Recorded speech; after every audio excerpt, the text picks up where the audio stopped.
आप सभी के हृदय में विराजमान परमात्मा को मेरी राम राम। भगवान ने मनु और शतरूपा को ऐसा वर दे दिया कि जिसका कोई सानी नहीं, तथास्तु कह दिया। मनु ने मांगा कि हे प्रभु, मैं आपके समान पुत्र चाहता हूं। अब देखो, भक्तों की जो चतुराई है वह कितनी सात्विक चतुराई है। किस प्रकार से वे अपने भगवान को घेरते हैं। एक घेरना होता है किसी को कि आप हिंसा से भरकर घेरें, एक घेरना होता है प्रेम और भक्ति से भरकर घेरें।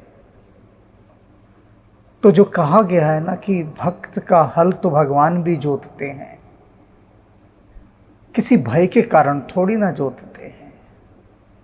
भगवान कोई बंधुआ मजदूर थोड़ी ना है कि बंद कर आपके बल से, आपके द्वारा कोई भय दिखाकर, लोभ दिखाकर वे आपका हल जोतेंगे ना। वे तो प्रेम के वशीभूत होकर न जाने कितने नरसिंह मेहताओं के भात भरते हैं, प्रेम के वशीभूत होकर।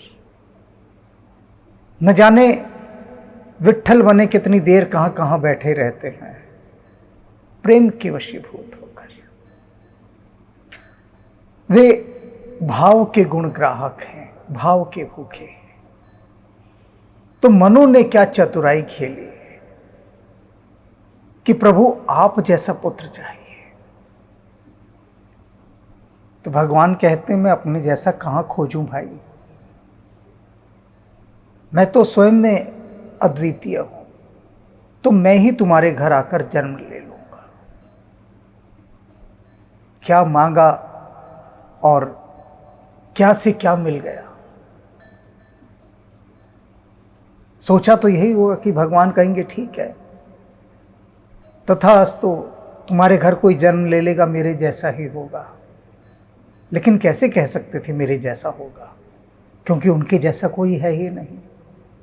तो अब आगे भगवान क्या कहते हैं, इच्छामय नरवेश संवारे, होई हूं प्रकट निकेत तुम्हारे।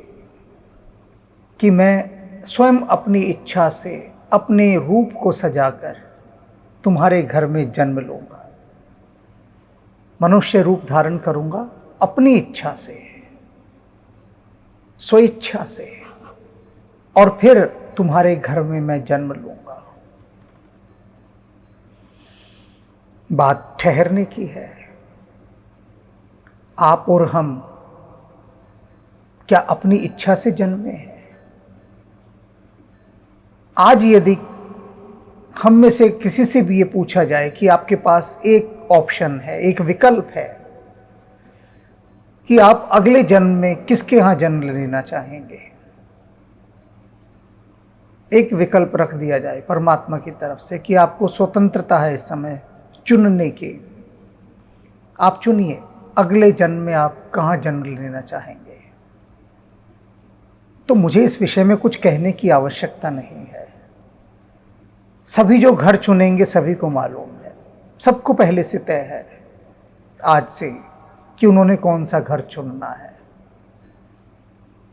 जो भी संसार का सबसे धनी व्यक्ति होगा वही घर चुना जाएगा, वही घर। और जो लोग कहते हैं ना कि ये बड़े बड़े अरबपतियों के घर 2 जने रहने वाले होते हैं और 500 कमरे का घर होता है, अगर ये छूट मिल जाए ना, बम्पर डिस्काउंट कि जहाँ चाहो वहाँ जन्म लो, तो उनके 500 कमरे के अरबपतियों के घर भी छोटे पड़ जाएंगे। सभी वहीं जन्म लेना चाहेंगे, सभी। लेकिन ऐसा विकल्प है नहीं।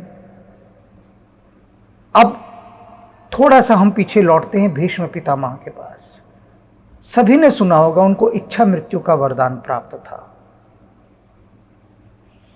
और किसी को तो ऐसा वरदान नहीं मिला, क्योंकि जो उन पराकाष्ठा पर पहुंच चुके हैं दिव्य आत्माएं, वे ही कुछ ऐसे ऐसे वरदान पा पाती हैं।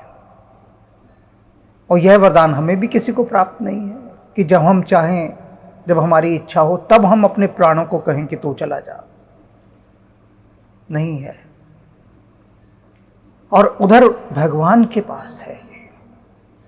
जितनी भी दिव्य आत्माएं होती हैं या परमात्मा, वे स्वेच्छा से चुनते हैं गर्भ अपना कि हम इस गर्भ में आएंगे, इस घर में आएंगे और यहाँ जन्म लेंगे, यहाँ लीला करेंगे। और उनके चुनने में कोई ये नहीं होता कि वो सदा राजा का घर ही चुनेंगे। कितने अवतार हुए हमारे, मछली का भी रूप चुन लिया, सूअर का भी रूप चुन लिया। देखते हैं ना क्या क्या रूप नहीं चुने। तो उन्होंने आश्वस्त किया कि तुम बनोगे अवध के राजा और मैं तुम्हारे यहां पुत्र के रूप में जन्म लूंगा। अंश है सहित देह धरि ताता, करहूं चरित भगत सुखदाता। कहते मैं अभी तब अपने सभी अंशों के साथ वहां पर अवतरित होऊंगा और जो भक्तगण हैं, जो मेरे प्रेमी हैं, उनके लिए मैं सुख की वर्षा करूंगा, आनंद का देने वाला बनूंगा। चारों ओर आनंद की ही वर्षा हो जाएगी। जे सुन सादर नर बड़ भागी, भव तरही ममता मद त्यागी। कहते हैं कि जो मनुष्य मुझे बड़े आदर के साथ, भक्ति भाव के साथ मोह माया को त्याग कर सुनेंगे, वे बड़े भाग्यशाली होंगे। बड़ भागी, बहुत बड़ा भाग्य होगा उनका। और वे क्या होंगे? वे भव सागर से पार हो जाएंगे, तर जाएंगे। अब देखो ना, केवट थे, कैसे बड़ भागी। ऋषि मुनि जिस सौभाग्य को प्राप्त न कर पाए, केवट ने बाजी मार ली। गुहू को देखिए, शबरी को देखिए, कहां कहां तक दिखाऊं मैं कि जिन्होंने अपनी सारी ममता मोह ये सब त्याग कर सिर्फ भगवान में ही अनुराग लगाया, वे सब भव सागर से पार हो लिए। और ये भगवान कह रहे हैं कि बड़े भाग्यशाली हैं वे। इसीलिए हम कहते हैं ना कि जो भक्ति के मार्ग पर लग गया, उससे बड़ा भाग्यशाली कोई नहीं है, क्योंकि उसका अनंत की ओर यात्रा का एक द्वार खुल गया है। उस द्वार से यात्रा करते करते वह महाद्वार तक भी पहुंचेगा और फिर प्रभु के राज्य में भी प्रवेश करेगा। बस भक्ति का वह द्वार खुलना चाहिए। तो भगवान कह रहे हैं कि वे नर बड़ भागी हैं, बड़े भाग्यशाली हैं, जो मुझ पर प्रीति रखेंगे। आदि शक्त जह जग उपजाया। कहते वह आदि शक्ति जिसने सारे संसार को उपजाया है, वह सो अवतर ही मोहि सह माया।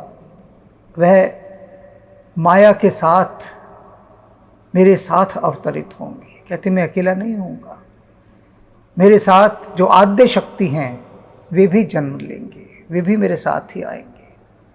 मेरे सारे अंशज आएंगे, मेरी माया भी मेरे साथ ही आएगी और पूरी रामलीला रची जाएगी। पूरी रामलीला का वहां पर एक खेल खेला जाएगा, राम की लीला।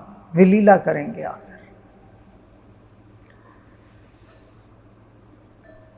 पूर्व में अभिलाष तुम्हारा, चिंता ना करे मनु महाराज, पूरा करूंगा मैं आपकी इस अभिलाषा को।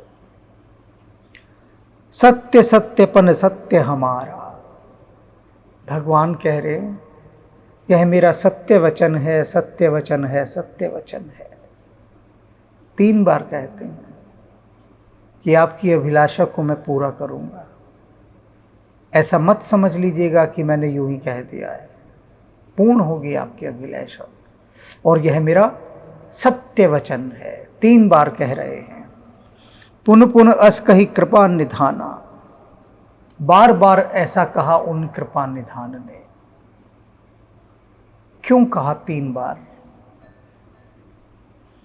3 बार की बड़ी महिमा है। क्या महिमा है? कि जब हमें अपनी किसी बात पर बहुत बल देना होता है तो हम उसे 3 बार कहते हैं। ये तो हो गई बात। अब दूसरी बात क्या है कि जो मनुष्य का मन है ना, संदेहग्रस्त है। मतलब संदेह जो है वो मनुष्य के मन का आभूषण है, गहना है। हर समय मन संदेह से स्वयं को सजाए रखता है। इसीलिए भगवान कृष्ण भी बार बार अर्जुन से कह रहे हैं, कहना पड़ा उन्हें कि हे अर्जुन, मैं सत्य प्रतिज्ञा कहता हूं। भगवान तक को मनुष्य को समझाने के लिए कहना पड़ता है, कसमें खानी पड़ती हैं कि भाई सुनो, मैं सत्य कह रहा हूं, सत्य कह रहा हूं, सत्य कह रहा हूं। बार बार दोहराया प्रभु ने कि मैं तुम्हारी अभिलाषा को पूर्ण करूंगा, तुम्हारे घर पुत्र के रूप में जन्म लूंगा, जिससे कि उनको निसंदेह कर सके। और ऐसा वचन देने के बाद अंतर्धान भय भगवाना, भगवान अंतर्धान हो गए, अदृश्य हो गए, चले गए। दंपत्ति उर्धरी भगत कृपाला, तेही आश्रम निवसे कुछ काला। कहते हैं उसके बाद मनु और शत्रुपा कुछ काल तक वहीं आश्रमों में रहे जहां वे तपस्या कर रहे थे। उसके बाद समय पाई तन तजी अनयासा, जाई कीहनी अमरावती वासा। और कुछ समय के बाद, आयु पूरी होने के बाद, उन्होंने अपनी देह त्याग दी और भगवान के आदेशानुसार वे अमरावती में निवास करने चले गए। अर्थात उनकी आत्मा, वे स्वर्गवासी हुए। वास्तव में वे स्वर्ग गए। अमरावती देवराज इंद्र का जो स्वर्ग है, उस नगरी का नाम अमरावती है। तो जो देवत्व को उपलब्ध हो जाते हैं, जिनके पुण्य बहुत अधिक हो जाते हैं, उनको स्वर्गलोक मिलता है। स्वर्गलोक में देवात्माएं ही निवास करती हैं। और मनु और शत्रुपा तो देवताओं से भी उच्च हो गए थे। भगवान के दर्शन उनको प्राप्त हो गए थे, भगवान का वरदान उनको मिल गया था। तो जैसा भगवान ने कहा था कि बहुत काल तक स्वर्ग में भोगों को भोगो, रहो वहाँ पर आनंद के साथ, और समय आने पर फिर अवध के राजा के रूप में जन्म लेना। यह इतिहास पुनीत अति उमही कहीं वृष केतु। कहते हैं जो इतिहास है, ये जो बात है, ये बहुत पुनीत है, बहुत पवित्र है। उमही कहीं वृष केतु, भगवान शिव ने ये पार्वती को बात सुनाई और पूरा किस्सा सुनाया ये वाला। भरद्वाज सुन अपर पुन राम जन्म कर हेतु। याज्ञवल्क्य जी कहते हैं, भरद्वाज जी, यह तो एक कारण था भगवान के जन्म लेने का, जो भगवान शिव ने पार्वती को सुनाया। अनेक अनेक प्रकार से भगवान शिव पार्वती को समझा रहे हैं, बता रहे हैं, उनके प्रश्न का उत्तर दे रहे हैं कि क्यों वह निरंकार, वह परमात्मा, वह निर्लेप शरीर धारण करता है। कथा के माध्यम से बता रहे हैं, यूं ही नहीं बता रहे हवाओं में। हवाओं से अर्थ है कि योग की भाषा में नहीं बता रहे, क्योंकि योग की भाषा बहुत क्लिष्ट होती है, जटिल होती है। भक्त को यदि समझाना हो तो भक्त तो कथाओं के माध्यम से ही बातों को, सूत्रों को, इत्यादि गूढ़ तत्वों को कथा के माध्यम से ही समझ पाता है, और कथा में ही आनंद है। तो भगवान शिव ने कथा के माध्यम से ये सुनाया। अब याज्ञवल्क्य जी ने आगे की यात्रा की ओर भरद्वाज जी को संकेत कर दिया कि अब और भी कारण दूसरा बताया जा रहा है कि भगवान क्यों शरीर धारण करते हैं। सुन मुन कथा पुनीत पुराने, कहते हैं मुनि, एक बहुत पुरानी कथा सुना रहा हूं जो बहुत पवित्र है, पुनीत है।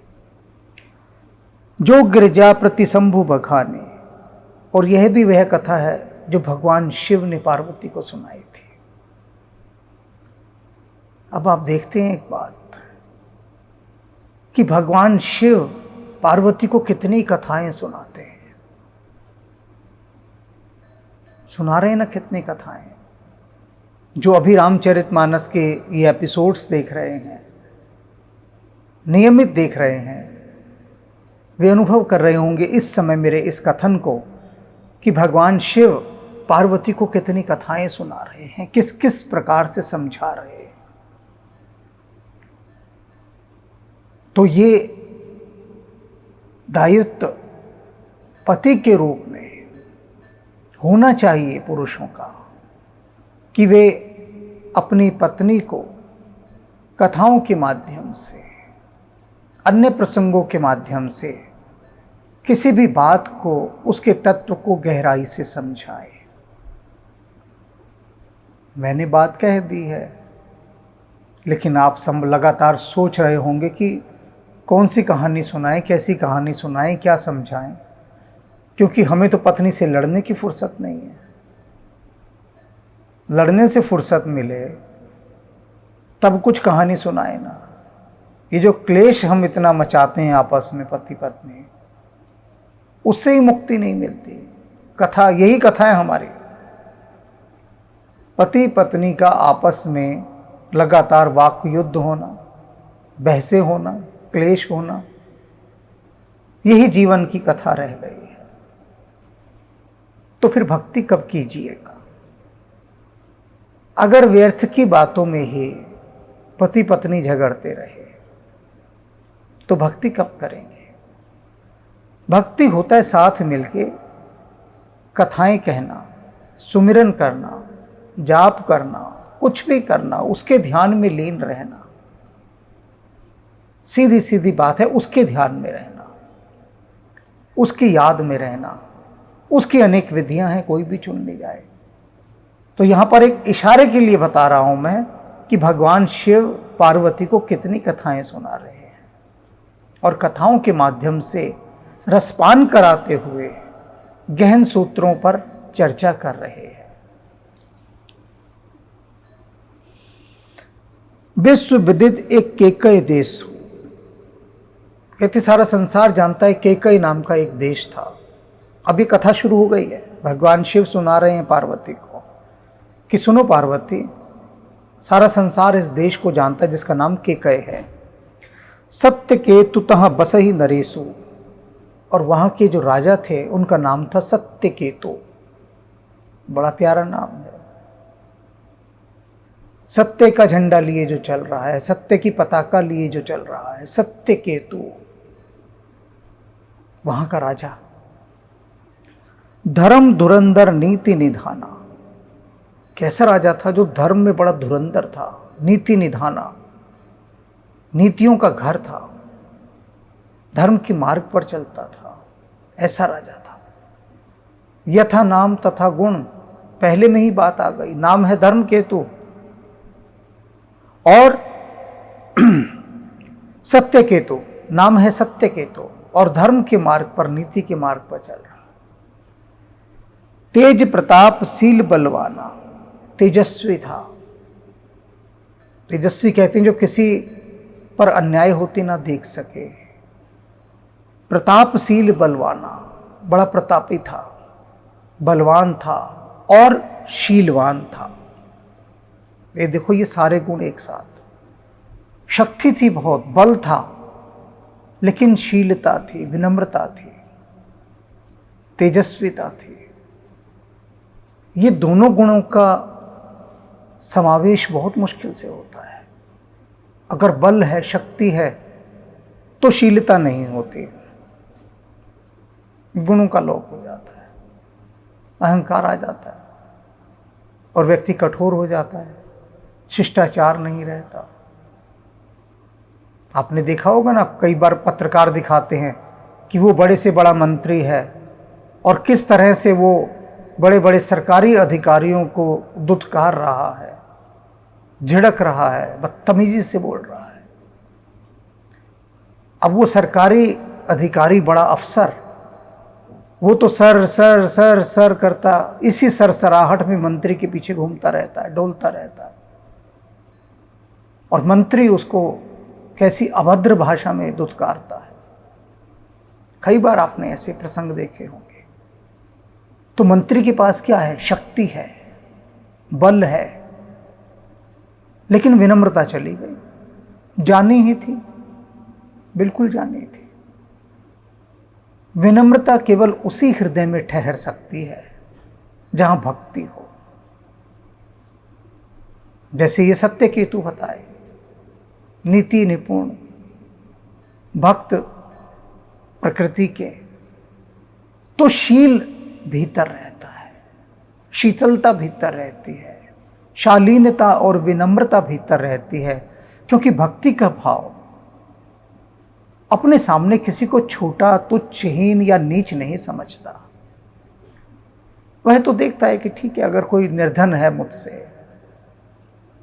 प्रभु की लीला उन्होंने निर्धन बना दिया, तो इसके कारण मैं उसे अपमानित थोड़ी ना करूंगा। बलवान भी तब ये सोचता है यदि उसके भीतर भक्ति का तत्व हो।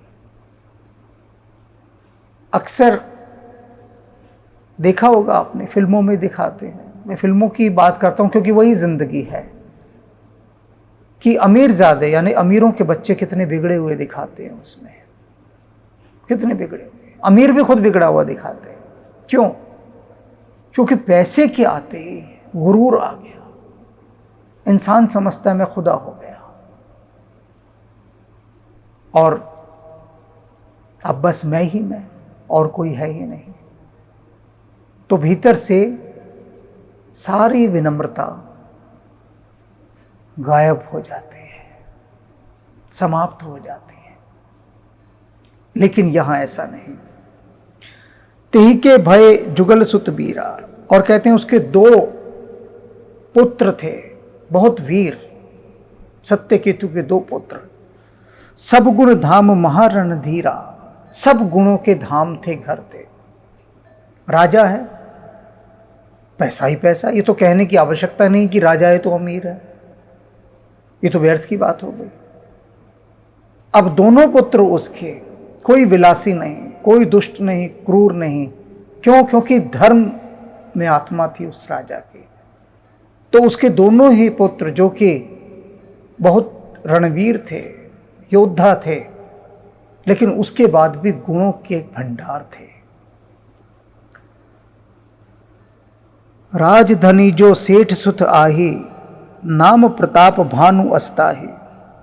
कहते राजा का जो सबसे बड़ा बेटा था, उसका नाम था प्रताप भानु, बड़े बेटे का नाम। भानु कहते हैं सूर्य को, प्रताप माने उसका यश, उसकी तेजस्विता, इसका नाम प्रताप भानु था। लेकिन आने वाले समय में आपने देखा होगा कि अनेक राजा महाराजाओं के नाम भानु प्रताप हुए। नाम में भी एक कैसा रौब दिखता है ना, भानु प्रताप, सूर्य का प्रताप। हमारे बॉलीवुड के जिन डायरेक्टरों को कोई दिखाना होता है तो बोलते हैं ठाकुर भानु प्रताप। राजा साहब दिखाने हैं, कुंवर साहब, भानु प्रताप। तो ये प्रताप भानु का रिवर्स, उल्टा कर दिया नाम, प्रताप भानु का भानु प्रताप।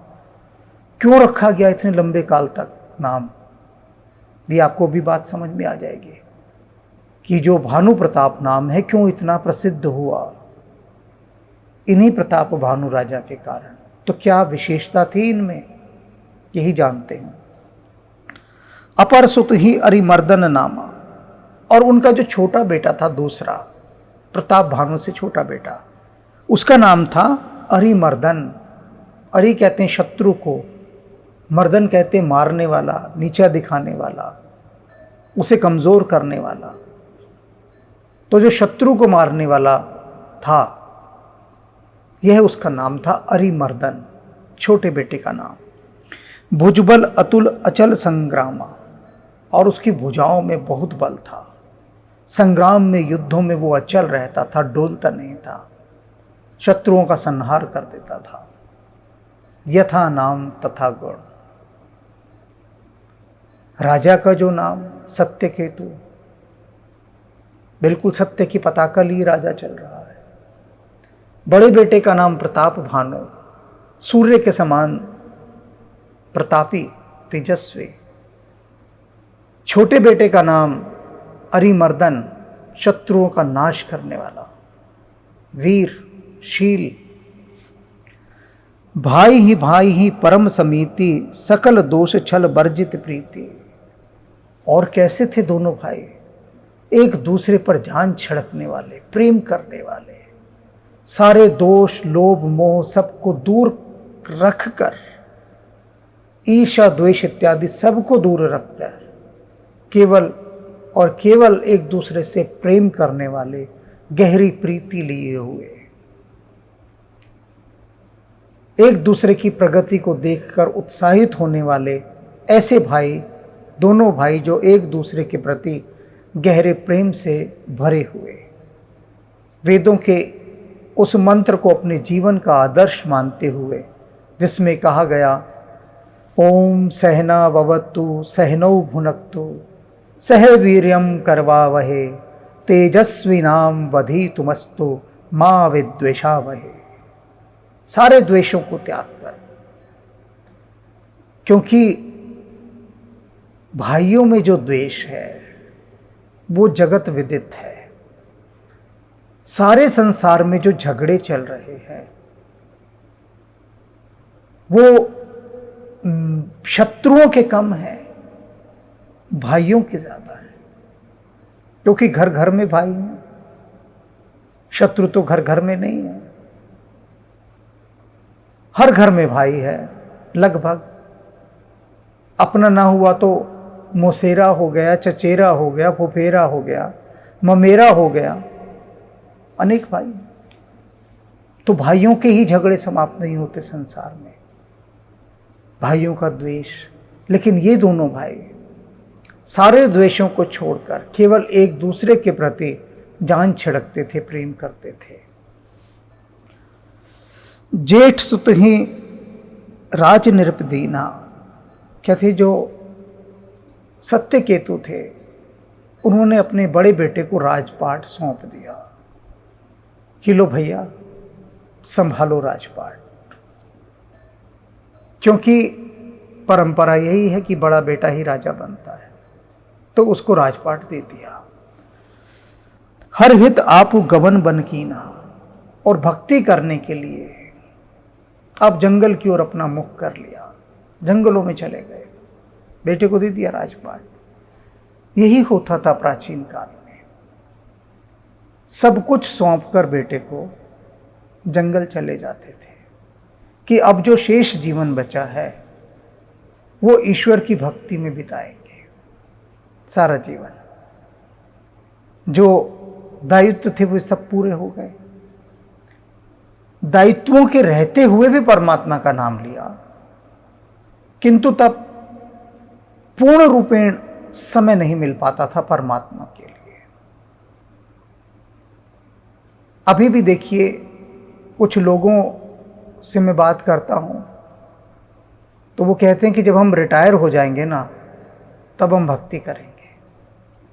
मैं कहता हूं ठीक है, बहुत बढ़िया। वे रिटायर हो गए तो देखता हूं अधिकांश को जो रिटायर हो गए हैं, रिटायर हुए मानकर चलिए 1 लाख रुपए महीने की नौकरी से वेतन मिलता था, 1 लाख रुपए। और उसके बाद पता लगा वो 10,000 रुपये महीने की कहीं नौकरी कर रहे हैं, 1 लाख से रिटायर हुए। तो उनसे पूछा मैंने कि 10,000 रुपये की नौकरी। तो जब मैं इस तरह से माथे पर शिकन लाकर उनसे पूछता हूं कि 10,000 रुपये की नौकरी कर रहे हैं, तो तत्काल अकड़कर छाती चौड़ी करके माथा ऊंचा करके मुझसे कहते हैं, अरे हम पैसे के लिए थोड़ी ना कर रहे हैं, पैसा बहुत है, बहुत है। 2-3 करोड़ रुपया मिला है जो इकट्ठा था पीएफ का, और वैसे भी बहुत सेविंग थी। 3-4 करोड़ रुपया है, पैसे के लिए थोड़ी ना कर रहे हैं। टाइम पास नहीं होता कि घर से निकल गए चलो टाइम पास हो जाए, इसलिए पहले तो बहुत सिर पैर पटकते हैं, लाख जतन करते हैं, लाख सिफारिशें लगाते हैं कि काश काश काश की एक्सटेंशन मिल जाए, जहां है जिस दफ्तर में है 5 साल और मिल जाए, बस एक्सटेंशन मिल जाए तो जरा जीवन सार्थक हो जाए, लगे कि गंगा नहा लिए, 5 साल और दे दे भगवान। और उसके लिए न जाने क्या क्या पापड़ बेलते हैं, सोच नहीं सकते आप कि कितने पापड़ बेले जाते हैं। पापड़ बेलना जानते हैं ना, बहुत मुश्किल होता है पापड़ बेलना, जान निकल जाती है। सुना होगा आपने, कभी बेल कर देखिए पापड़, जिंदगी में कहेंगे कि भैया पापड़ ना बेलने, कुछ भी बिलवा लो, पापड़ ना बेलेंगे। वो हजार पापड़ बेल के तब चाहते हैं 5 साल का एक्सटेंशन मिल जाए, नहीं मिलता तो नौकरियां 10-10 हज़ार की करते हैं। तो मैं उनसे पूछता हूं कि आप तो मुझसे कहते थे रिटायरमेंट के बाद हम पूरा समय हरि भक्ति को देंगे, प्रभु के नाम में देंगे, भगवान की याद में डूबे रहेंगे। तो ये 10,000 रुपल्ली लेकर आप सुबह 7 बजे टिफिन का डिब्बा लेकर चल देते हैं, शाम 6 बजे घर पहुंचते हैं। बिल्कुल कीजिए ऐसा, टिफिन का डिब्बा लेके जाइए और बैठ जाइए किसी वृक्ष के नीचे। टिफिन है ही आपके पास, खाने की चिंता नहीं है। या जाकर कहीं पर सेवा कीजिए। यही कह रहे हैं ना, अब टाइम पास नहीं होता, पैसे के लिए नहीं कर रहे। सभी अपनी छाती ठोक कर कहते कि हम पैसे के लिए नौकरी नहीं कर रहे, रूटीन बना रहे, बस लाइफ सेट रहे, एक एक्टिविटी हमारी होती रहे। तो कौन मना करता है? 1000 सेवा के काम है एक्टिविटी करने के, 1000 एक नहीं है। और जहां रहते हैं वहीं आसपास ही 1000 मिल जाएंगे, लेकिन हेठी होती है उसमें, क्योंकि मन जो है, सच बात क्या है अब सुनिए, मन परमात्मा की ओर जाना ही नहीं चाहता। तो वो धक्के मारता है कि सुन, तू बना ही गुलामी करने के लिए है, तो जा कहीं पर 8-10 हज़ार की चाकरी कर ले, नौकरी पकड़ ले। क्या बेकार की बातों में लगा है कि भगवान में कुछ नहीं रखा। और वो तत्काल राजी हो जाता है इंसान। और यही सत्य आप देखिए अपनी चारों तरफ। और अगर वह नौकरी भी नहीं कर रहा तो 3-3, 4-4 घंटे, 6-6 घंटे पार्क में ताश पीट रहा है। एक लेखक होने के नाते भी मैं जीवन को बहुत निकटता से जाकर देखता हूं पार्कों में जाके कि 10 बजे आ जाते हैं बुजुर्ग बहुत सारे, ताश खेलते हैं बैठकर, और शाम को जब दिखना बंद हो जाता है, सूरज डूब जाता है, और अगर पार्क में लाइटें लगी हैं अब तो उन लाइटों में भी खेलते रहते हैं, देर रात घर पहुंचते हैं। लेकिन परमात्मा की ओर यात्रा नहीं करनी, क्योंकि आसान थोड़ी ना है ये, बिल्कुल भी आसान नहीं है। मन जो अनंत अनंत अनंत जन्मों तक विषय वासनाओं में डूबा रहा, और वह मन जब से आपने नौकरी करनी शुरू की 25 साल की उम्र से लेकर और 60 साल की उम्र तक, जब तक आप नौकरी करते रहे तो नौकरी में भी वो क्या रहा, विषय वासनाओं में ही तो डूबा रहा। कब किस दूसरे को नीचा गिराना है, कब कैसे खुद ऊपर उठना है, कब खुद बॉस बनना है या बॉस की नज़रों में बहुत अच्छे नंबर लेकर आने हैं, हिट हो जाना है कि बॉस की गुड लिस्ट में रहें। सारे जतन सारे उपाय इसी को करने में तो बीते ना, तब कैसे बन जाइएगा सत्य केतु गए, क्योंकि मन में उसके प्रति प्रीति थी परमात्मा के लिए। बेटे को सौंप दिया, वन में चले गए। जब प्रताप रब भय हो निरप, फिरी दोहाई देश। कहते हैं वो प्रताप रवि,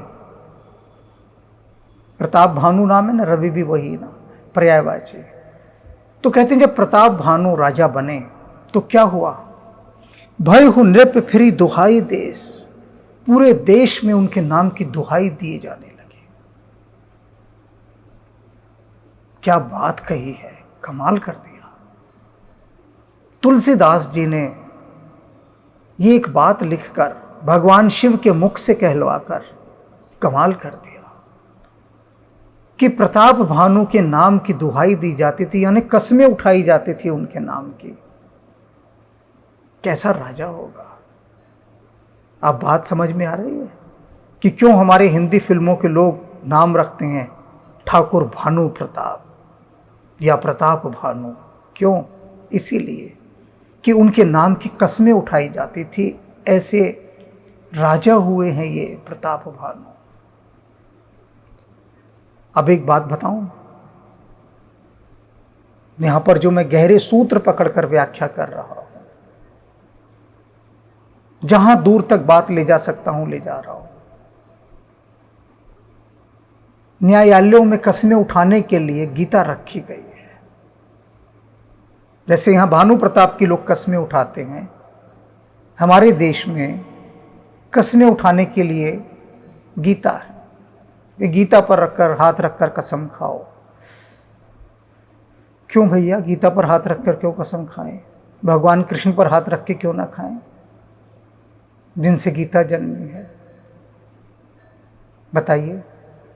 और राम जिनको सब कुछ मानते हो, उनकी कसमें कोई नहीं खा रहा। अदालतों में राम की कसम क्यों नहीं खिलाते हो? गीता की क्यों खिला रहे? सोचा है कभी? दिमाग चल गया होगा सोचने में कि हाँ, हमने ये तो हमने कभी सोचा ही नहीं कि गीता की कसम क्यों खिलाई जा रही है। क्या ऐसी बात है गीता में? यहां पर प्रताप भानु की कसमें उस देश के लोग उठाते थे। गीता क्या है? अब देखिए, भगवान का नाम गायब ही हो गया है पूरा, सिर्फ गीता रह गई है। गीता क्या है कि प्रभु के द्वारा मनुष्य को दिया गया वह उपदेश है जो उसकी मुक्ति का द्वार बना, जो उसके सारे संशयों को काट रहा है, पापों को काट रहा है और उसे एक दृष्टि दे रहा है। इसलिए गीता है कि आप संशयग्रस्त ना रहे उस समय, क्योंकि गीता की कसम उठा ली है। और भानु प्रताप की लोग कस्में उठाते थे। ऐसा राजा, प्रजापाल अति वेद विधि कतहु नहीं अगलेस। कहते हैं ऐसा प्रजा का पालक था, वेदों की मर्यादा के अनुसार प्रजा का पालन करता था और अग नहीं लेस, जरा सा कण मात्र का भी पाप उसके राज्य में नहीं था। हमारे यहां एक कहा गया है ना, यथा राजा तथा प्रजा। जैसा राजा होगा वैसी ही प्रजा होगी, जैसा राजा होगा। मैंने एक बार एक चपड़ासी से कहा था, मैंने कहा भाई तो यहां बैठ के रिश्वत लेता है, एक एक 2-2 रुपए की, तुझे शर्म नहीं आती? यूं ही मैंने पूछ लिया। कॉलेज टाइम की बात है कि मैं कॉलेज में पढ़ता था, किसी सरकारी दफ्तर में काम के लिए गया था। तो वहाँ वो कुछ कहने लगा, जी 1 रुपया दे दो, मुझे चाय पीनी है। ये तो कहने का तरीका था। तो मैंने कहा तुझे लाज नहीं आती पैसे मांगते? तो उसने मुझे जो उत्तर दिया उससे मैं चुप हो गया, मेरी बोलती बंद हो गई, मेरे पास कुछ कहने को नहीं था। उसने कहा हमारे देश में तो मंत्री तक चोर हैं। जब मंत्री चोरी करते हैं, जिनको कोई कमी नहीं, भगवान का दिया, सरकार का दिया सब कुछ है, सरकार ने सब चीजें दे रखी है, आश्चर्य की बात है। कि जो भी अधिकारी या कुछ ऐसे भ्रष्ट लोग जो निकल कर सामने आए, तो पहली बार मुझे एक चीज़, एक झटका उस चपरासी ने दिया। तो वो कहता है कि मेरी तो मजबूरी है कि मेरी तो तनख्वाह बहुत कम है, चलो मैं अगर 1 आध रुपये की रिश्वत ले रहा हूँ तो मुझे तो माफ़ किया जा सकता है। वो बोला, कहता उनको आप कैसे माफ़ करेंगे जिनकी सारी तनख्वाह की तनख्वाह ज्यों की त्यों रखी रहती है, इतना पैसा, इतनी सुविधा जिनको सरकार ने दी है, एक गाड़ी चाहिए होती है 100 गाड़ियाँ उनके आगे पीछे चलती है, एक सेवक चाहिए होता है 1000 सेवक उनके चारों तरफ होते हैं। तो मुझसे आप कैसे उम्मीद कर सकते हैं कि मैं चोर ना बनूं? तो यहां क्यों प्रजा के अंदर क्या क्या वाक्य यहां पर लेकर आए हैं तुलसीदास जी कि पूरी प्रजा में पाप का कण मात्र भी नहीं था।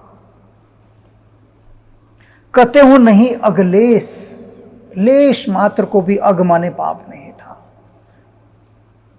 कैसे पाप होगा भाई? जो इनका पहले वाला राजा रहा सत्यकेतु, धर्म में उसके प्राण बसते थे। फिर प्रताप भानु, अरिमर्दन उसके बेटे हुए, और बड़ा बेटा जब गद्दी पर बैठा तो प्रजा तो उसके नाम की कसमें खाने लगे।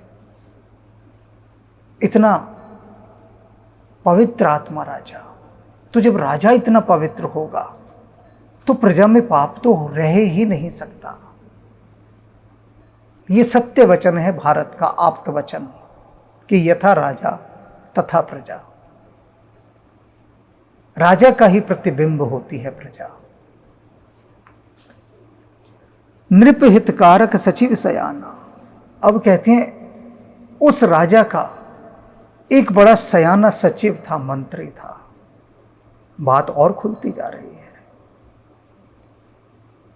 कि राजा क्यों इतना अच्छा था, क्योंकि उसका मंत्री बड़ा सयाना था।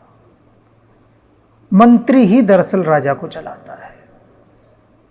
मंत्रियों की मंत्रणा से ही राजा कोई निर्णय लेता है, और मंत्री जितने सुयोग्य होंगे, सयाने होंगे।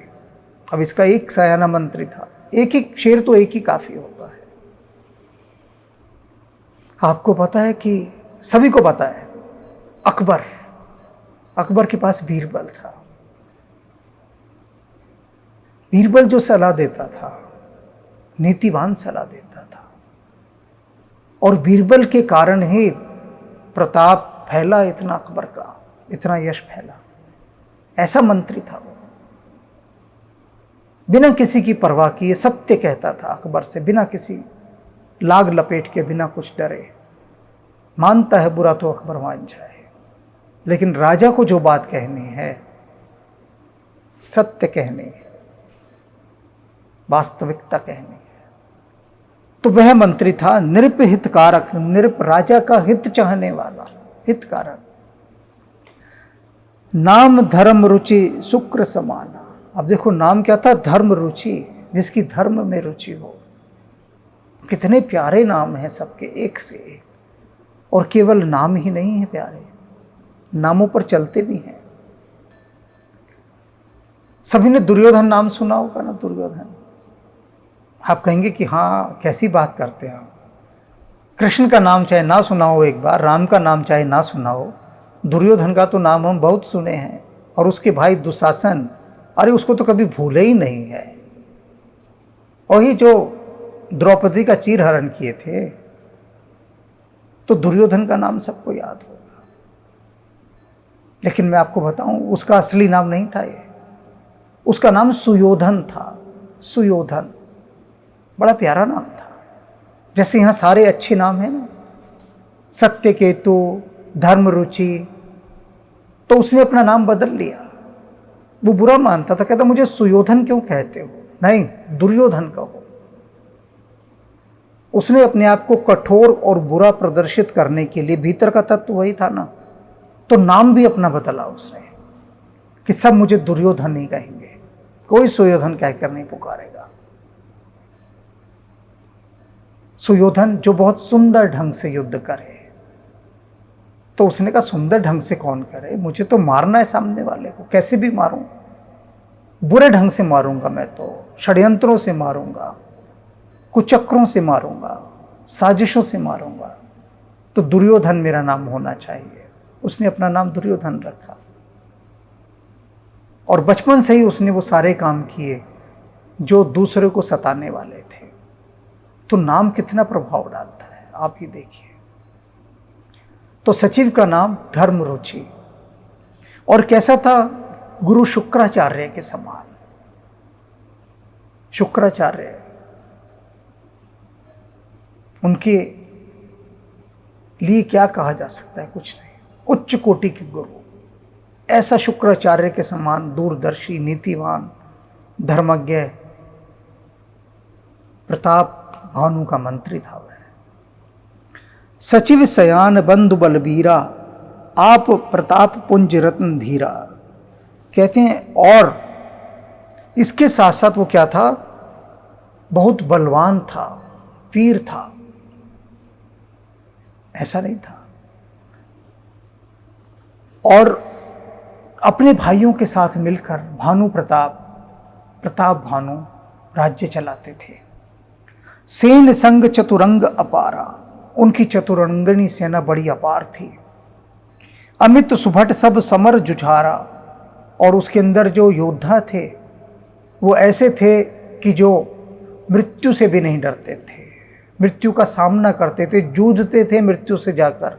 उनकी सेना में ऐसे जुझारू योद्धा थे, बलवान योद्धा थे, मृत्यु का भी जिनको भय न था, ऐसे योद्धा थे उस सेना में। सेन बिलोक राउ हरसाना, और प्रताप भानु जो राजा था, राउ, वो अपनी सेना को देखकर बड़ा हर्षित होता था। ऐसी विशाल सेना जिसकी एक एक योद्धा ऐसा हो कि जो मृत्यु से भी जूझ जाए जाकर, तो क्यों ना वो हर्षित होगा। और वो बाजे कहे गहे निशाना, और बड़े बड़े नगारे घनाघन उसकी सेना में बजते थे। विजय हेतु कटकई बनाई, उसने विजय के लिए, दिग्विजय करने के लिए अपनी सेनाओं को सजाना आरंभ किया, सेनाएं सजाई। सुदिन साधि नृप चले हूं बजाई, सुदिन साधि, अच्छा दिन, अच्छा मुहूर्त देखकर, और उन नगाड़ों का घनाघन नाद करते हुए उसने युद्ध के लिए, विजय यात्रा के लिए प्रस्थान किया, विश्व विजय के लिए प्रस्थान किया। जहां तहां परी अनेक लड़ाई, अनेक स्थानों पर उसने खूब लड़ाइयां लड़ी, खूब युद्ध किए, जीते जीते सकल भूप बरियाई, और अपनी बल से, वीरता से उसने अनेक राजाओं को जीता, अपने अधीन कर लिया। सप्त दीप्त भुजबल बस कीने, और सातों द्वीपों को अपनी भुजाओं के बल पर अपने अधीन कर लिया। लैले दंड छाड़ नृप दीने, और उसके बाद जो राजा थे जिनको अपने अधीन कर लिया था, उनसे कर वसूला, दंड वसूला कि इतना तुमको कर देना पड़ेगा, अब तुम मेरे अधीन रहोगे, राजा तुम ही रहोगे, पर ये टैक्स तुम हर बार दोगे। तो ऐसा कहकर उनको अपने अधीन बनाकर उनको छोड़ दिया वापस कि अपना राज संभालो, करो, और ये टैक्स है तुम्हारे लिए, ये कर वो देते रहना। तो दंड निर्धारित करके उनको छोड़ दिया। सकल अवनि मंडल ते ही काला, एक प्रताप भानु महिपाला। यहां अब थोड़ी बात को समझिए कि उस समय सकल अवनि मंडल ते ही काला, उस काल में इस पूरी धरती पर एक ही राजा था, बस दूसरा राजा कोई नहीं था, और वह राजा था प्रताप भानु, दूसरा कोई राजा ही नहीं था। सोचिए, तभी वो ठीक नाम रखते हैं ना बॉलीवुड वाले, ठाकुर भानु प्रताप। दूसरा कोई हो ही नहीं उसके बराबर, उसके समान हो ही नहीं सकता। नीति में, न्याय में, धर्म में, सत्य में, करुणा में, बल में। तो कहते हैं उस काल में एक प्रताप भानु महिपाला, केवल एक ही राजा था धरती पर, और उसका नाम था प्रताप भानु। हमारे यहाँ जो अश्वमेध यज्ञ की परिकल्पना है, उसका एक बहुत बड़ा कारण है कि जो धर्म में जिसकी आत्मा रहती है, उस राजा को गुरु ये आदेश देता था कि तू पूरी पृथ्वी को जीत। पूरी पृथ्वी को जीतने के बाद फिर सब पर न्यायपूर्वक शासन कर, सबको सुखी करने के लिए शासन कर। अब आज पूरे विश्व में हर देश का खरबों डॉलर का खर्चा, खरबों डॉलर अपनी सेनाओं पर खर्च होता है, अपने देश की सेनाओं पर। सोचकर चलिए कि यदि एक ही राजा पूरे देश का हो, पूरे संसार का हो, तो फिर सेना की आवश्यकता ही समाप्त हो जाएंगी। ये बात ओशो ने अपने एक प्रवचन में बताई थी। ये ओशो का चिंतन है, ये मेरा नहीं, जो हमारे अश्वमेध यज्ञों से निकला है। वे कहते हैं कि धरती के ऊपर ये सेनाएं क्यों हैं, इतनी मिलिट्री क्यों है? एक दूसरे देशों से अपनी रक्षा करने के लिए। और कल्पना कीजिए पूरी धरती का एक ही राजा हो तो, और धर्म में उसकी आत्मा वास करती हो तो ये जो अनंत डॉलर का खर्चा है, हर आदमी राजा बन के घूमेगा, हर आदमी। इतना पैसा इस धरती पर, इतना सुख है, इस धरती ने इतना दिया है मनुष्य के लिए कि हर आदमी राजा बनकर रहे, गरीबी का तो नामो निशान ना हो। लेकिन सारा पैसा हथियार खरीदने में, सेनाओं की रक्षा में वहीं खर्च हो जाता है। अश्वमेध यज्ञ के बाद या विश्व विजय करने के बाद जो श्रेष्ठ राजा थे, अब यहाँ एक राजा बनाना उस समय, उस काल में, आपने भी शायद ये सारी घटना आज पहली बार सुनी होगी, लेकिन उस प्राचीन काल में हुआ था। धरती पर केवल एक ही राजा था और वही पालना करता था पूरी धरती की। स्वबस विश्व करी बहुबल, उसने अपनी भुजाओं के बल पर पूरे संसार को अपना बना लिया था। अनेक सिकंदर पैदा हुए इस धरती पर, अनेक सिकंदर जिनका सपना था कि हम पूरे संसार को जीत लें, उन पर अपनी हुकूमत कर लें। और अभी भी बहुत सारे सिकंदर इस धरती पर ऐसे हैं जो ये सपना संजोए हुए हैं कि हम पूरी धरती को घुटनों पर लाकर खुद राजा बन जाएं, खुद हुकूमत कर लें। लेकिन वो कैसे राजा बनना चाहते हैं कि प्रजा को कोड़ों से मार मार कर, सता कर, उनकी हत्याएं कर कर वो तब राजा बनना चाहते हैं, उनका उद्धार करके नहीं। राजा बनने के बाद वो धरती का लोगों को अपना गुलाम बनाना चाहते हैं, क्योंकि वो प्रताप भानु जैसे भक्ति परक राजा नहीं है। इतने सिकंदरों ने क्या किया? सिर्फ धरती को लूटा ना, उजाड़ा ना। किसी सिकंदर का बता दीजिए जिसने धरती को सुंदर बनाने के लिए काम किया हो। केवल रक्त बहाया, क्योंकि उन सिकंदरों के मन में एक ही बात थी कि हमें धरती पर लूट मार करनी है। सर्वे भवन्तु सुखिनः सर्वे सन्तु निरामया, ये बात तो कोई जानता ही नहीं सिवाय भारत के। भारत ही ये बात जानता है और कोई नहीं जानता संसार में, कोई भी नहीं। तो इसीलिए ऐसा भूपाल हुआ वह प्रताप भानु, जिसने इस पूरी धरती को जीता और वहां पर धर्म की स्थापना की, न्याय की स्थापना की। आप जानते हैं शेरशाह सूरी, क्या शासन था उसका। जैसे लोग दुहाई देते हैं प्रताप भानु की, ऐसे शेरशाह सूरी की दुहाई दी जाती थी। मैक्स मूलर इतिहासकार लिखता है कैसा था शेरशाह सूरी का शासन, बताता है। एक उदाहरण के द्वारा स्पष्ट हो जाएगा, मुझे कुछ कहने की आवश्यकता नहीं पड़ेगी। हाँ, एक बात और आवश्यकता पड़ेगी कहने की, वो बाद में बताऊंगा, पहली वाली बात बता दूं। तो मैक्स मूलर लिखता है कि शेरशाह सूरी के समय में आधी रात को जंगल के बीच यदि कोई बुढ़िया अपने सिर पर टोकरे में गहने भरकर भी चली जाए तो उसे खौफ नहीं होता था, भय नहीं होता था, उसे ये डर ही नहीं था कि कोई मुझे लूट लेगा।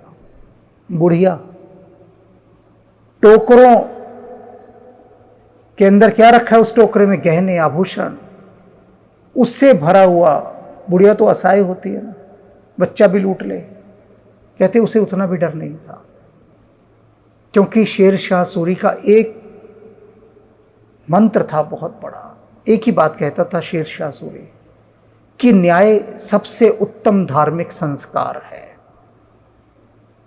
नहीं सुना तो फिर से सुन लीजिए। एक ही चीज पर उसका पूरा शासन टिका हुआ था कि न्याय सबसे उत्तम धार्मिक संस्कार है, और कुछ नहीं। आज आप अपनी अपनी वीकेंड्स पर मोटर गाड़ियां उठाकर भागते हैं ना दिल्ली से बाहर वीकेंड्स मनाने, तो किस पर जाते हैं आप? GT Karnal road, grand trunk road किसने बनाई है? शेर शाह सूरी ने। नहीं पता था ना? ये जितने भी महामार्ग बनाए, राष्ट्रीय मार्ग, ग्रांड ट्रंक रोड, वो सब शेर शाह सूरी के द्वारा बनाए गए। ऐसा राजा। तो प्रताप भानु तो पूरी धरती के राजा हुए। निजपुर कीन्ही प्रवेशो, और जब सारे संसार को जीत लिया उसने, प्रताप भानु ने, फिर वापस आकर उसने अपने नगर में, अपने राज्य में प्रवेश किया। अर्थ धर्म का अमाद्य सुख से वहीं समय नरेशो, और उसके बाद उस राजा ने अर्थ धर्म का अमाद्य सुख, जितने भी सुख होते हैं वे सब समय समय के अनुसार भोगे। समय के अनुसार उस राजा ने। अब हर चीज का समय के अनुसार सुख भोगने का क्या अर्थ है? राजा है, अनेक राजा हमने ऐसे देखे हैं। राजा माने कोई भी जरा सा भी राजनीति में सत्ता में आ गया कोई व्यक्ति, वो राजा हो गया। एक निगम पार्षद से राजा बनना शुरू होता है। निगम पार्षद अपने आप को राजा मानता है, विधायक महाराजा मानता है, फिर मंत्री महाराजा, राजा, राजाधी, और फिर उससे ऊंचा मंत्री अपने को और बड़ा मानता है। जो सत्ता में है, जो सत्ता में नहीं है वो थोड़ा सा बोधा हो जाता है, थोड़ा, लेकिन जो सत्ता में है वो अपने को बहुत अलग किस्म का मानता है। तो क्या होता है, वो सिर्फ राजनेता होकर रह जाता है। प्रताप भानु क्या थे? समय से हर चीज का भोग करते थे। वे पिता हैं तो पिता का भी रोल पूरा निभाएंगे, पुत्र का भी निभाएंगे, भाई का भी निभाएंगे, मित्र का भी निभाएंगे, सबके लिए समय देते थे। लेकिन अनेक राजा लोग ऐसे हैं जो सत्ता में हैं, राजनीति में हैं, जो अपने परिवार को ही पूरा समय नहीं देते। उनसे पूछो तो कहेंगे हम जनप्रतिनिधि हैं, प्रजा के बीच में ही रहते हैं। तो भैया जो तुम्हारा परिवार है वो भी तो तुम्हारी प्रजा है। अपने परिवार, अपने एक अच्छे पुत्र भी बनो, पति भी बनो, पत्नी पर भी ध्यान दो, बच्चों के साथ भी बैठो, उनसे भी बातचीत करो, उनके मन का हाल पूछो। तो सारे दायित्व निभाने हैं, और वे सारे दायित्व जो है प्रताप भानु निभाते थे। हर काल हर समय के अनुसार। ये कहते हैं ना, सुख सेवई समय नरेशो। उस नरेश ने, उस राजा ने हर सुख को हर समय के अनुसार पूरा पूरा न्याय किया उसके साथ और भोगा। अनेक विश्व प्रसिद्ध ऐसे नेता हुए हैं, राजनेता हुए हैं, जिनके बच्चे इतने अयोग्य निकले, इतने नकारा निकले कि यदि उनके बारे में चर्चा की जाएगी तो लज्जा से सिर झुक जाएगा कि अच्छा, इतना महान नेता और इसके बच्चे ऐसे निकले। लज्जा आ जाएगी सुनकर। क्यों? क्योंकि उन नेताओं ने अपने बच्चों पर बिल्कुल ध्यान नहीं दिया, बिल्कुल भी ध्यान नहीं दिया, और बच्चे पिता के प्रेम के अभाव में बिगड़ गए। अब यहां ऐसा नहीं था। यहां सत्यकेतु ने अपने पुत्रों को पूरा धर्म के मार्ग पर चलाया, और ऐसा चलाया कि दोनों भाइयों में जंग नहीं छिड़ी, तख्त के लिए। कोई लड़ाई नहीं, एक भाई दूसरे भाई पर जान छिड़क रहा है।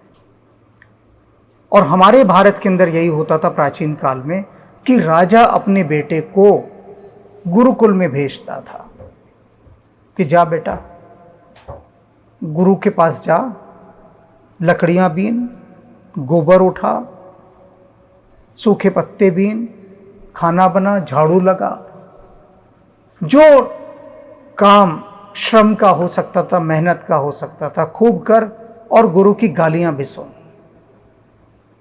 जब तक गुरु की गाली नहीं सुनोगे ना, भक्ति आ ही नहीं सकती। मैं आज ये बहुत गहरी बात बता रहा हूं। आशीर्वादों से कभी भक्ति नहीं आती। हम सब जाते हैं साधु महात्माओं के पास, महाराज जी आशीर्वाद दें, महाराज जी आशीर्वाद दीजिए हमें। जहां देखो आशीर्वाद ही मांगने जा रहे हैं। जब तक गुरु की गालियां नहीं मिलेंगी ना, तब तक भक्ति नहीं आ सकती और ना भगवान आ सकते। दोनों ही नहीं आएंगे। जिसने गुरु की गालियां जितनी ज्यादा खाई हैं, वो उतना ही सोना बनकर, कुंदन बन के निकलता है। और इसीलिए हमारे सभी प्राचीन काल के राजा अपने बच्चों को गुरुकुल में भेजा करते थे। भगवान कृष्ण रहे गुरुकुल में, वो गुरुकुल में रहे, तभी सुदामा को देखो कितना आदर दे पाए। आज कोई चला जाए, सिक्योरिटी गार्ड ही पकड़ के धक्के मार के निकालेंगे नहीं, बंद कर देंगे अंदर कि पकड़ो भैया, कोई संदिग्ध आ गया है, ये फटे पुराने कपड़े लिए और कह रहा है मंत्री जी से मिलना है, मैं उनके बचपन का दोस्त हूं, ऑनलाइन अपार्टमेंट लिया क्या, पकड़ो इसे। पर वो गुरुकुल में पढ़े थे। कैसा प्रेम मित्र के प्रति, क्योंकि हृदय भक्ति से भरा हुआ था। भगवान राम राजा के बेटे, स्वयं अवतार, फिर भी गुरु वशिष्ठ के श्री चरणों में बैठकर ज्ञान पा रहे हैं। सारे पांडव, कौरव, सबने गुरु के चरणों में शिक्षा प्राप्त की। जिसके अंदर गुण ग्राहकता थी, उसने गुरु से ज्ञान ले लिया। जो गुरु का ही मजाक उड़ाता रहा, गुरु को अपना नौकर समझता रहा, वो कुछ नहीं ले पाया। कौरव कहां कुछ ले पाए। वो द्रोणाचार्य को अपना तनखैया मानते थे कि तनख्वाह लेता है हमारे से, नौकर है ये हमारा, एम्प्लॉय है हमारा। पांडव उनके श्री चरणों में सिर झुकाते थे। तो इसलिए गुरु अगर तुम्हें गालियां भी दे तो समझ लेना आशीष दे रहा है, समझ लेना। और आज के जितने बड़े बड़े अरबपति हैं, वे क्या करते हैं? वे अपने बच्चों को किनसे शिक्षा दिलवाते हैं? उनसे जिनके पास बड़ी बड़ी डिग्रियां हैं। वे लोग जाते हैं उनके घरों में, उनके बच्चों को थोड़ा बहुत पढ़ाते हैं, और जो पढ़ाने वाला है उसका भी कोई भक्ति से लेना देना नहीं होता। तो भक्ति का तत्व अब उस वर्ग से लगभग विदा हो गया है, लगभग। क्योंकि किसी गुरु के चरणों में कहां जाने देता है कोई अपने पुत्र को, बचाते हैं वहां से। तो अभी आपने यहां तक की ये कथा सुनी, बहुत कुछ सिखाया इस कथा ने हमें, बहुत कुछ, कि प्रताप भानु अब पूरे विश्व को जय करके फिर से अपनी नगरी लौट आए हैं और अपनी हर चीज को, धर्म अर्थ काम, सब चीजों को पूरा पूरा समय दे रहे हैं और निवास कर रहे हैं अपनी नगरी में। तो हम भी अब इस कथा में कही गई गहरी बातों पर पुनर्विचार करते हैं और आगे की यात्रा पर अब हम कल चलेंगे।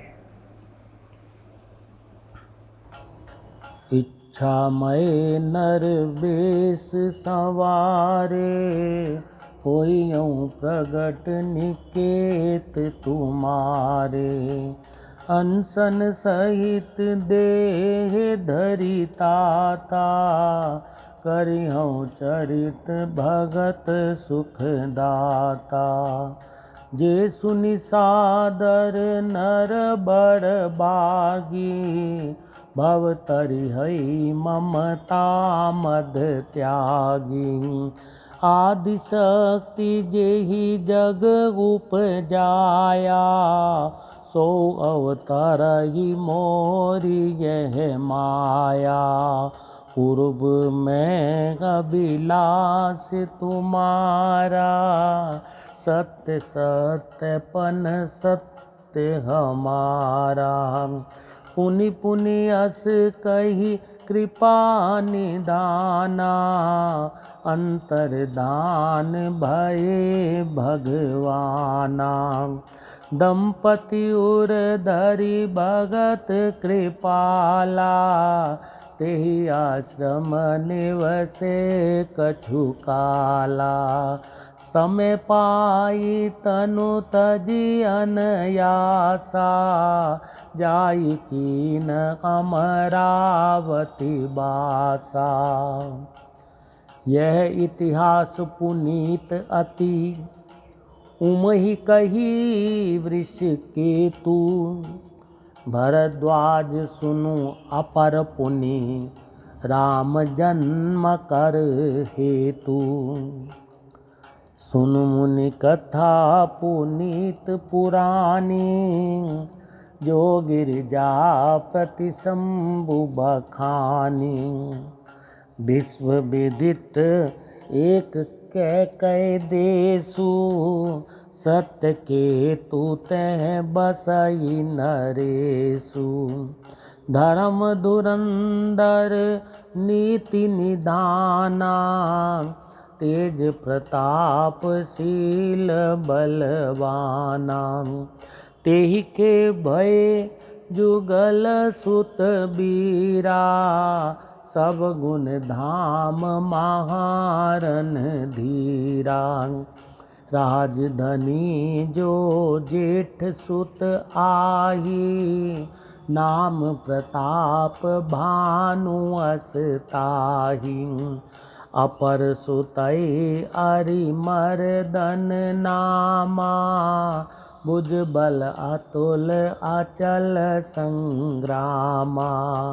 बाई बाई परम समीति, सकल दोष छल वर्जित प्रीति। जेठे सुतई राज नृप दीना, हरिहित आपु गवन बन कीना। जब प्रताप रवि भयो नृप, फिरि दुहाई देश। प्रजापाल अति वेद विधि, कतहु नहीं अगलेस। नृपहित कारक सचिव सयाना, नाम धर्म रुचि शोक्र समाना। सचिव सयान बंधु बलबीरा, आपु प्रताप पुंजरन धीरा। सेन संग चतुरंग अपारा, अमित सुभट सब समर जुजारा। सेन बिलो की राउ हरसाना, अरु बाजे गए गए निशाना। विजय हेतु कट कई बनाए, सुदिन सादि नृप चलऊँ बजाई। जह तह परी अनेक लड़ाई, जीते सकल भूप बरी आई। सप्तदीप बुझ बल बस कीने, ले ले दंड छाड़ी नृप दीने। सकल अवनि मंडल तेहि काला, एक प्रताप भानुमहि पाला। एक प्रताप भानुमहि पाला। सब बस विश्व करि बाहुबल, निजपुर कीन प्रवेशु। अर्थ धर्म कामादि सुख, सेवई समाये नरेषु।